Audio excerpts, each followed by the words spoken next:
Look, I know that Matt Stafford had a bad game last week. I know he was sacked 13 times on the road in Minnesota. I've seen many of these Lion-Viking games in Minnesota not turn out great on the stat sheet. The entire fantasy community has pretty much dropped Matthew Stafford after years of being a very serviceable quarterback. I understand. I'm in an FFPC league. Stafford's my guy, and I have Blake Bortles and Baker Mayfield tonight in Fab Bids. Like, I understand. But it's so funny how the fantasy community can turn so fast, drop this guy, never start this guy again. They lost Golden Tate.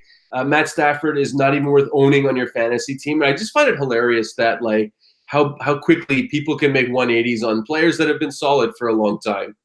Oh, I mean, fantasy football is an exercise in being fickle, right? Like, somebody has a good week, and then people are like, okay, so is this guy my RB2 for the rest of the season? You're like, I don't know. Week 3, he had one good week. Relax. Who knows, you know? So people do that all the time, right? And I think so maybe it's just one bad week for Detroit, in which case people need to chill. But the other part of it, maybe, is the value of Matthew Stafford the last couple of years has been volume, right? And, you know, and he's still, let's say, producing like steady volume, but this season, there's been this huge offensive explosion, but like Detroit hasn't exploded relative to their former selves. They're kind of the same, and the rest of the league has exploded around them. So, you know, all these people that in August, they were patting themselves on the back because their plan was to draft Matthew Stafford in the 10th round. Well, they did draft him in the 10th round, but it turns out they could have gotten, you know, somebody else in the 12th round who would have been even better. And you know, so I understand that. I think don't go crazy. I mean, it was just one bad week.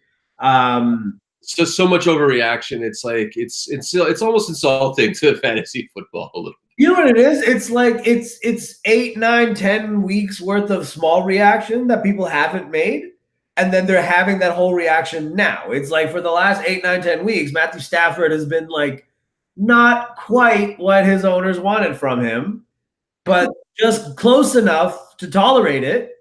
But then this one bad week, you're like, no, it's enough. Like, why am I putting up with this? Even his best days aren't even that good.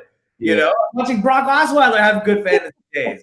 Matthew Stafford doesn't. Like, what the hell, you know? I get it. I think it's like he's still a backup. He's still, you know, he's still someone to have on your bench in case your starting about gets hurt. But every expert has pretty much flushed him down the toilet for the season. It's so funny when you look at some of the things that are written about him now. But yeah, anyway. As a Lions fan, though, do you still feel okay about him and about the Lions? Of course I do, dude. I don't like Matt Patricia because I think he looks like a piece of garbage. But look, I mean, sure, Golden Tate was a great player. I like the 3rd round pick we got for him.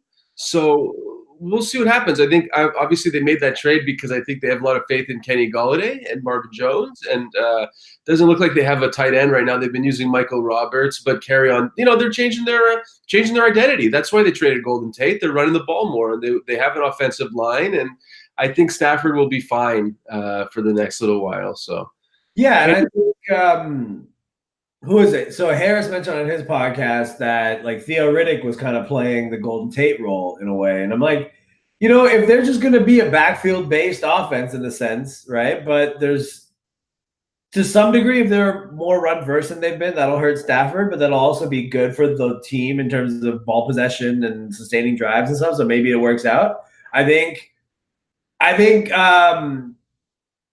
yeah, man, because even on his best days, there's nothing all that sexy about what Stafford does, but you know, that volume on good days is worth it, you know? So like, yeah, whatever, man. People have bad days. Relax. Look, yeah, exactly. Look, they're playing the Bears. They're playing the Vikings again, obviously. I believe they're playing the Vikings. But, you know, so their schedule isn't super easy, but Stafford's still going to put up his numbers. I just hope that Stafford, like, outproduces, like, a couple other of these top 12 quarterbacks because I just think it's so funny how they just throw him down the chute like it's over for Stafford. Yeah, and say what you will about Matt Patricia looking like he sleeps in his car, but You know, just like we talk about rookies or guys like Elijah McGuire saying, hey, man, there's a chance that he turns out to be good. There's a chance that Matt Patricia turns out to be a good head coach. He's having a decent season so far as a rookie. You know, he's had his low points, but he's also had some good part. You know what I mean? So, like, you never know, man. There's reason for optimism. Detroit second time through their division. You know, hey man, you never know. You never know. The fact that Minnesota got to Detroit this time around does not mean that they're going to do the same thing to them again next time. Right. Yeah. Detroit has more to take away from that game and bring to the next game than Minnesota does. You know, Yeah.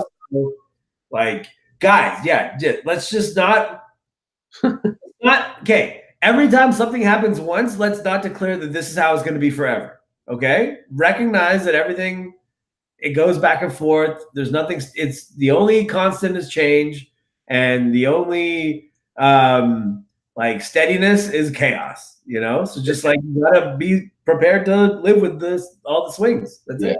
Anyway, yeah. So it's just the way it is. So I just wanted to talk about Stafford and say that he's not the biggest piece of garbage to hit the waiver wire. So.